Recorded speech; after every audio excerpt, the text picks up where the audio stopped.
Shalom y bienvenidos a Vía Hafta Yisrael, una frase hebrea que significa amarás a Israel. Esperamos que se queden con nosotros, ya que nuestro maestro, el Dr. Baruch, nos compartirá una enseñanza expositiva de la Biblia. El Dr. Baruch es profesor titular del Instituto Zera Abraham, con sede en Israel. Aunque todos los cursos en el instituto se imparten en hebreo, el Dr. Baruch se complace en compartir esta enseñanza en inglés con doblaje al español. Para más información, visítenos en amarasaisrael.org o descargue nuestra aplicación móvil Mi Estudio Bíblico. Aquí está Baruch y la lección de hoy. Uno de los capítulos más debatidos en toda la Biblia es Isaías capítulo 53. Y es muy fácil entender la naturaleza de este conflicto, de este debate. Algunos piensan que el siervo sufriente, y espero que todos ustedes estén conscientes de que en la profecía de Isaías se menciona a una persona a quien se le llama el siervo sufriente. Debemos ser honestos unos con otros. Hay ocasiones en las que este siervo sufriente ciertamente se refiere a los hijos de Israel, el pueblo judío. Pero en otras ocasiones, de hecho, en la vasta mayoría de ellas, ese siervo sufriente es el Mesías de Israel, no el pueblo judío, sino el Mesías de Israel. Así que la pregunta es simple. ¿De quién está hablando Isaías en el capítulo 53? ¿Este siervo sufriente es Israel o es el Mesías? Bien, la mayoría de las veces, si le preguntas a alguien que sea seguidor del judaísmo, especialmente del judaísmo ortodoxo, ellos te dirán que Isaías 53 no se refiere al Mesías, se refiere a los problemas del pueblo judío a lo largo de los siglos. Tengo en mi mano ahora mismo un comentario sobre el libro de Isaías. Y el comentario de Rashi se encuentra en este libro. Lo que él dice con respecto a todo el libro de Isaías, obviamente, incluyendo el capítulo 53. Y él dice 2 veces que el siervo sufriente, el tema central de este capítulo 53 es, en su opinión, el pueblo judío. Esa es su prerrogativa, pero encontré algo muy peculiar al respecto. El comentario de Rashi no es vinculante, es decir, no es autorizado dentro del judaísmo ortodoxo. La gente tiene la libertad de leerlo, estar de acuerdo con él o en desacuerdo, aceptar ciertas cosas y rechazar otras. Él es simplemente un hombre que vivió hace unos 1000 años atrás, fue muy sabio, escribió numerosos libros y comentarios sobre muchas de las doctrinas religiosas y similares cosas dentro del judaísmo. Pero sus textos no son vinculantes. Te diré lo que sí es vinculante, y eso es el Talmud. El Talmud es visto como palabra de Dios por el judaísmo ortodoxo. Y en una sección del Talmud llamado Masejet Sanhedrin, en la página 98, se presenta una discusión. La discusión se enfoca en cuál es el nombre del Mesías. Si entiendes la naturaleza de la Gemara, una porción muy significativa del Talmud, sabrás que la Gemara plantea discusiones. Y el propósito de la Gemara es que tomemos todos los elementos de estas discusiones y que podamos llegar a una conclusión dentro de un mensaje. Y aquí, mientras ellos debaten el nombre del Mesías, y la pregunta no es cómo se llamará, sino que por el contrario, ¿cuál es su nombre en el sentido de su carácter? ¿Cuál es su carácter? ¿Qué hará el Mesías? ¿Cómo lo podemos entender? ¿Cómo lo podemos describir con certeza? Y lo interesante es lo siguiente. La discusión es, ¿quién es el Mesías? ¿Qué hará? ¿Cómo reconocerlo? E Isaías 53 se ofrece como evidencia profética y escritural para ayudarnos a entender al Mesías. En el Talmud no se afirma que Isaías 53 esté hablando del pueblo judío. Por el contrario, el Talmud, un texto autorizado por el judaísmo ortodoxo, dice firme y claramente que este capítulo se trata del Mesías. Por cierto, Rashi escribe con respecto al Gemara y está de acuerdo.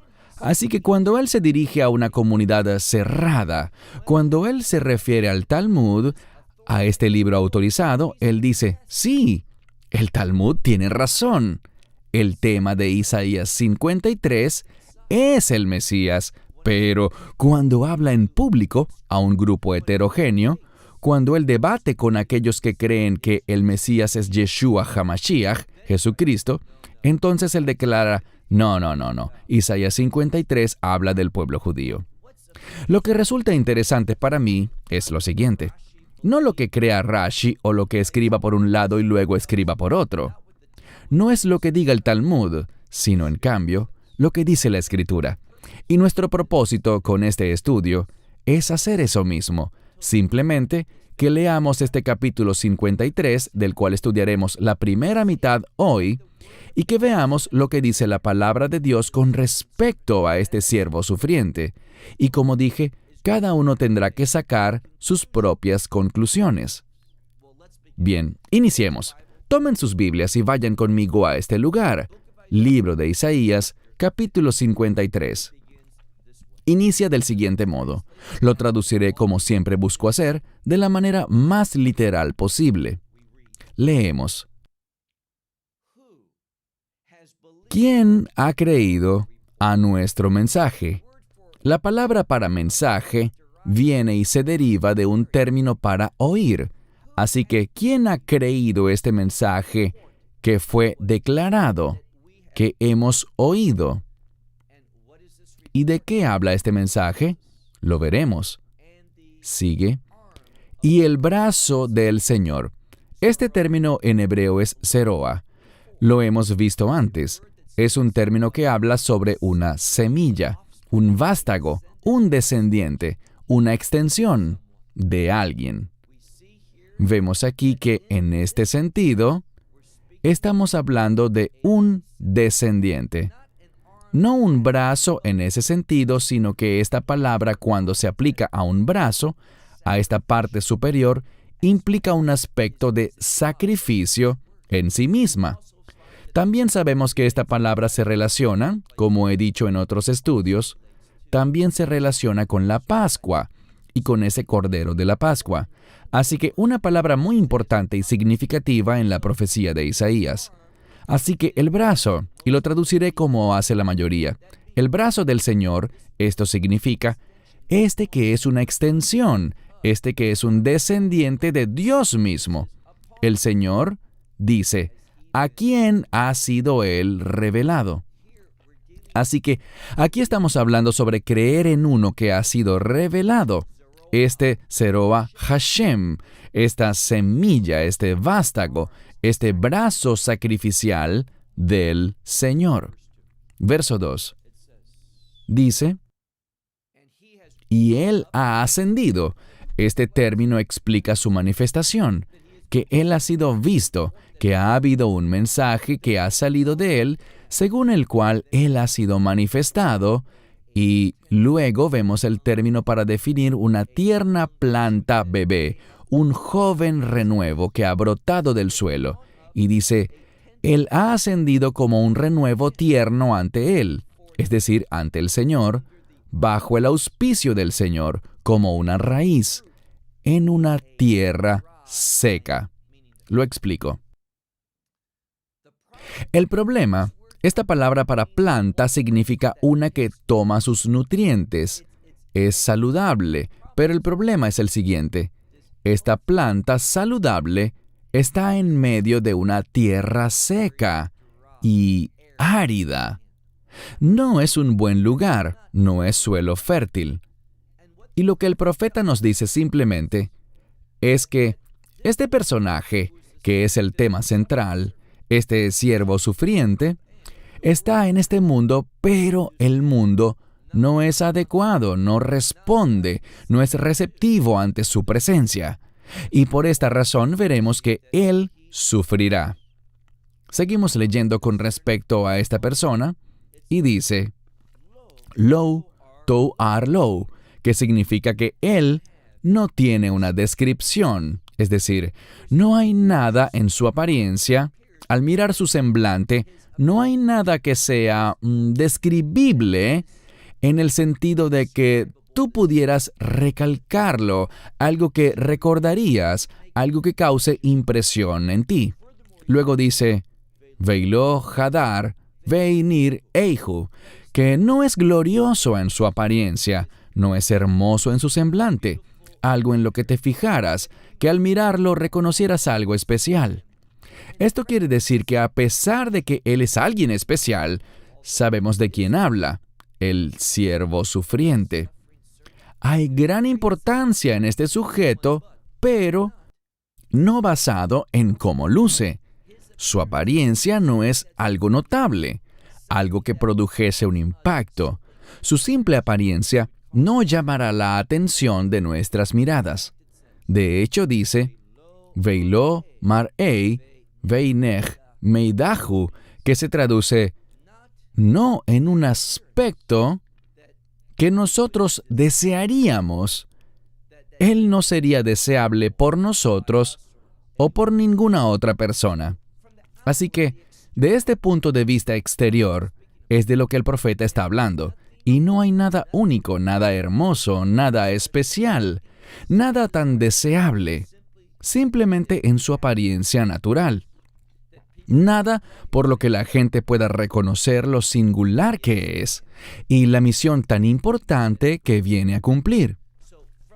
Así que, en cuanto a su físico, no hay nada llamativo que podamos destacar.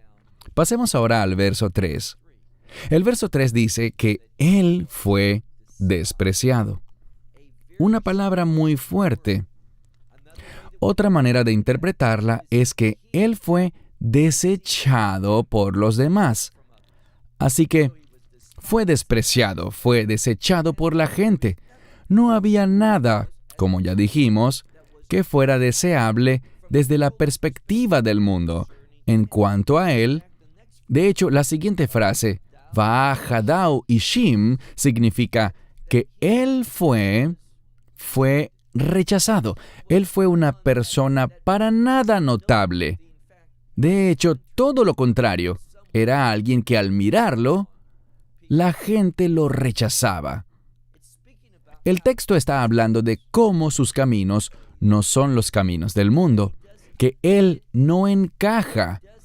Él no se siente en casa en este mundo. Él no pertenece a este lugar. De eso es de lo que se nos está hablando. Entonces se nos dice que Él no solo ha sido despreciado y rechazado, sino que además un varón, y luego tenemos la palabra para dolores en plural. Algunos lo traducen como sufrimientos, pero usualmente habla de un dolor físico. No es un dolor emocional, sino un dolor físico. Varón de dolores, uno que conoce y ha conocido la enfermedad. Esta es la palabra jolí, que significa enfermedades y también aflicciones. Este varón, quien quiera que sea, no responderemos esa pregunta en este momento, quien quiera que sea, no es nadie especial desde el punto de vista de su apariencia. El mundo no lo ve como alguien deseable, digno de notar, sino que en cambio ha sido despreciado. El mundo lo desecha, siente rechazo por él y ha conocido muy bien el dolor y también la enfermedad. Ahora, sobre este término para enfermedad, ¿de dónde proviene la enfermedad? Y la respuesta es del pecado.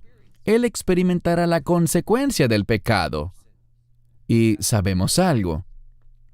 Me adelantaré un poco, pero es importante que lo escuchemos ahora y no más adelante, después de declarar algo que pueda ser confuso. La enfermedad está relacionada con el pecado, al igual que la muerte está relacionada con el pecado. Eso no significa que si alguien está enfermo es porque cometió un pecado específico, sino que significa que la enfermedad está en este mundo debido al pecado, como resultado o consecuencia del pecado. Nadie que habitase en el jardín del Edén antes de que se cometiera el primer pecado, se habría enfermado jamás. Había salud perfecta. Pero como el pecado entró a este mundo, también entró la enfermedad. Así que él es alguien que está familiarizado con la enfermedad. Ha experimentado eso y queda claro aquí que no es su propia enfermedad, sino que él ha experimentado la consecuencia de nuestro pecado. Y esto es una fuente de dolores para él. Y luego continúa diciendo algo que la mayoría de las Biblias traducen en plural. Nosotros, pero simplemente dice la palabra masder, que significa esconder. Escondiendo el rostro de él. Esto quiere decir que nosotros no queríamos ni siquiera estar cerca de él. Lo miraríamos y no encontraríamos nada significativo. Esta es otra palabra, otra expresión para el rechazo. Este sujeto, el siervo sufriente, es un hombre rechazado, despreciado, uno que ha sufrido dolores y entiende la consecuencia de la enfermedad, la conoce. De nuevo, no es su enfermedad, sino lo que experimentará debido a tu pecado y al mío. Leamos ahora el final del verso 3 que dice, una vez más, la misma palabra, despreciado. Nivze, despreciado, ¿y qué más? Y no lo consideramos. No le dimos importancia a él. Les diré simplemente lo siguiente. Para mí, esta parte claramente habla sobre el Mesías. Nosotros no lo estimamos, ni lo consideramos, no le dimos la importancia que tenía.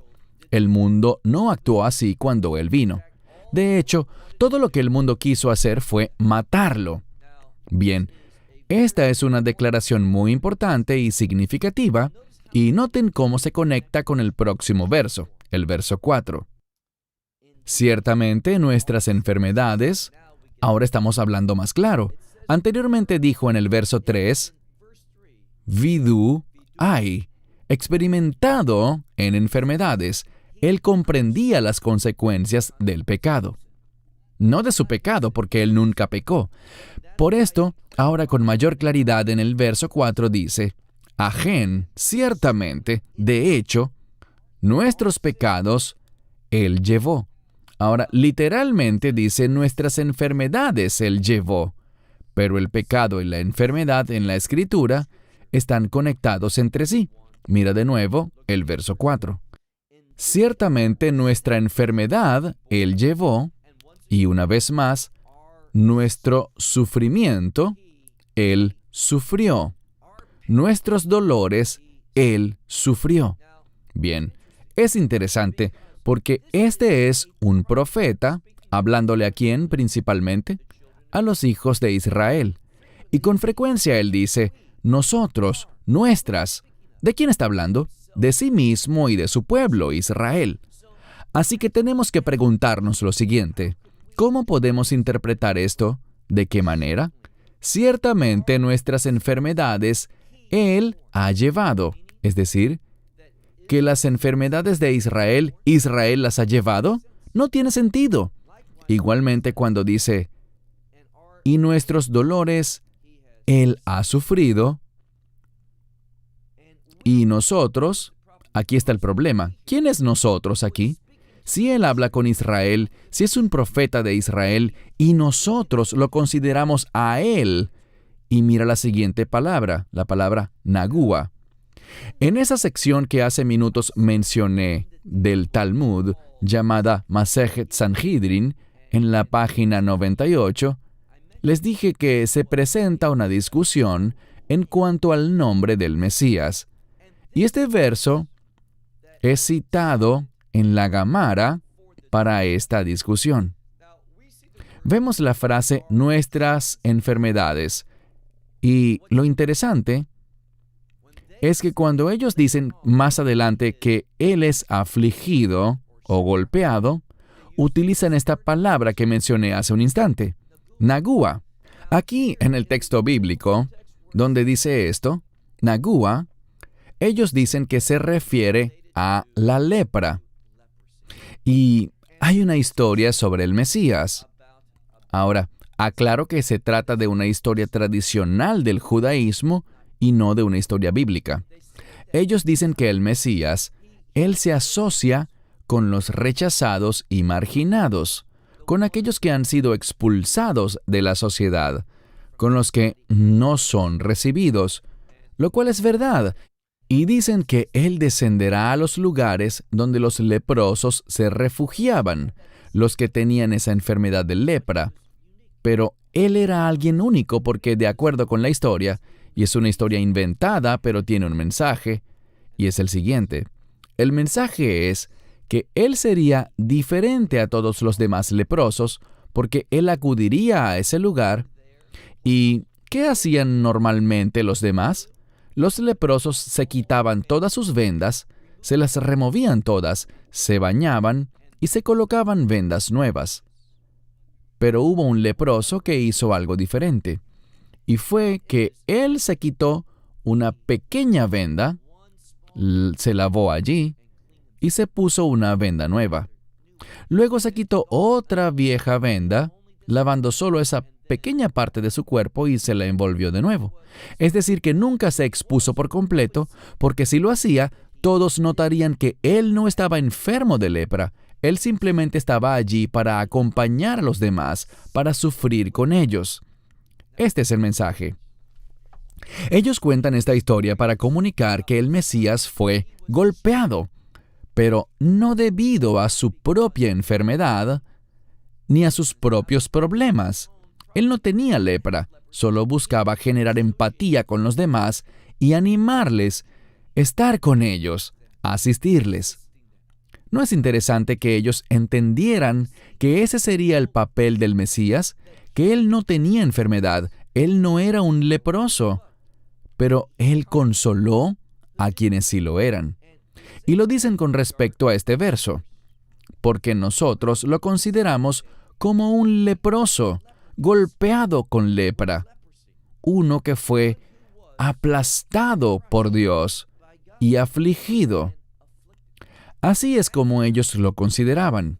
Esa era su perspectiva de él, que él sería quebrantado, que él sería afligido por Dios. Ahora, ¿de qué creen que este texto habla?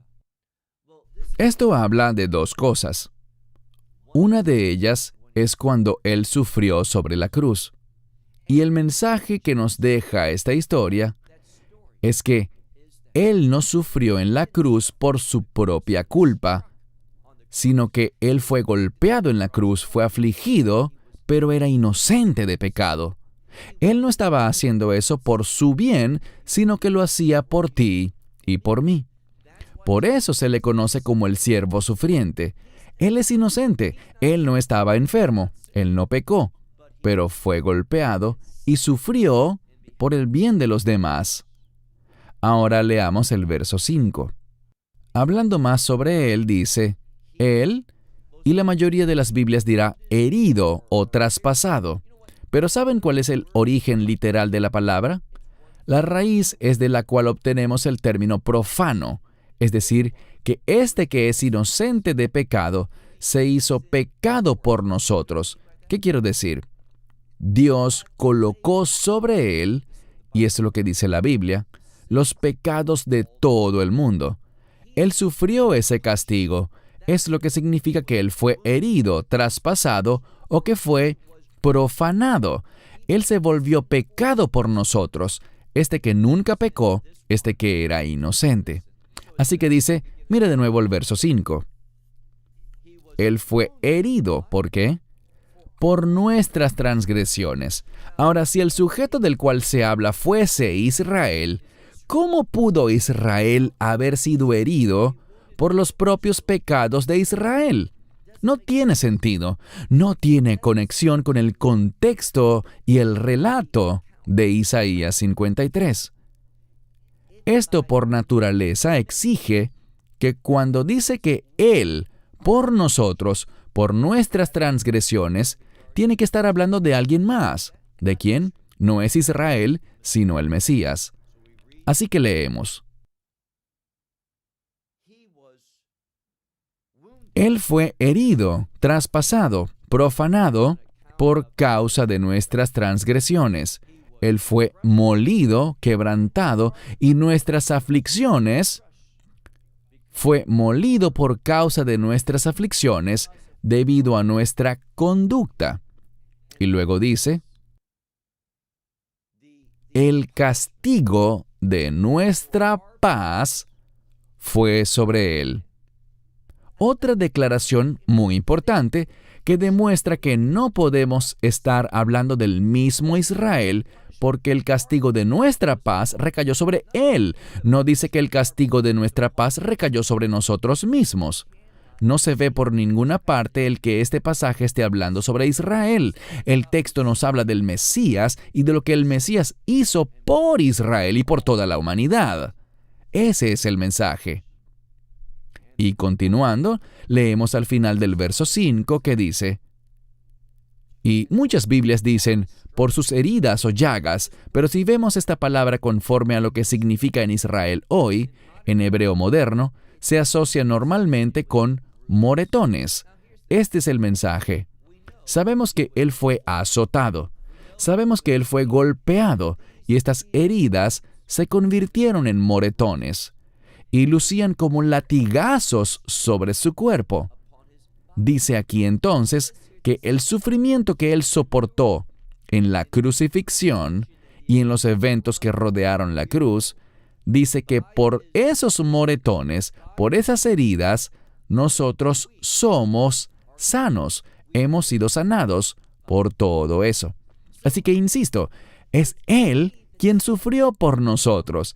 Ese es el mensaje. Último versículo de nuestro estudio de hoy, verso 6. Todos nosotros como ovejas, nos hemos descarriado. Ahora, el Mesías no cometió pecado. El Mesías es perfecto. Así que de ninguna manera, esta escritura, cuando dice nosotros no podemos sufrir por nuestro propio pecado. Nosotros somos los que nos hemos descarriado. Así que dice, todos nosotros como ovejas nos hemos descarriado. Todo hombre, por su camino, se ha ido. Así que todos nosotros nos hemos ido, nos hemos apartado por nuestro propio camino. Y el Señor, debido a nuestra culpa, así es como concluye este sexto verso, debido a nuestra culpa, es lo que dice, el Señor le ha infligido a él. Es el término lifgoa, un término que significa golpear algo, causar una herida. Está descrito como acción, haciendo esto. Así que dice aquí, y puedes traducirlo como la mayoría de las Biblias lo hace, y el Señor cargó sobre él la iniquidad de todos nosotros. La única manera como uno pudiera sufrir por el pecado y que se produjese un resultado positivo era esta, que aquel que sufriera fuese inocente. Por esto aprendemos de la Torá que un animal, antes de ser ofrecido, tenía que ser inspeccionado para asegurarse que no tuviese imperfecciones, que no tuviese defectos o algún problema. Animales imperfectos no podían ofrecerse. Y el Mesías, si hubiera pecado, no habría sido el Mesías, no hubiese podido completar la obra, ni hubiera logrado producir que el castigo recayese sobre sí de una manera que tuviese un efecto positivo en todos los demás. Verán, si sufrimos por nuestro propio pecado, nuestro sufrimiento es totalmente merecido, es una consecuencia, un castigo merecido. Solo cuando alguien es inocente, entonces ese sufrimiento puede ser imputado y beneficiar a alguien más.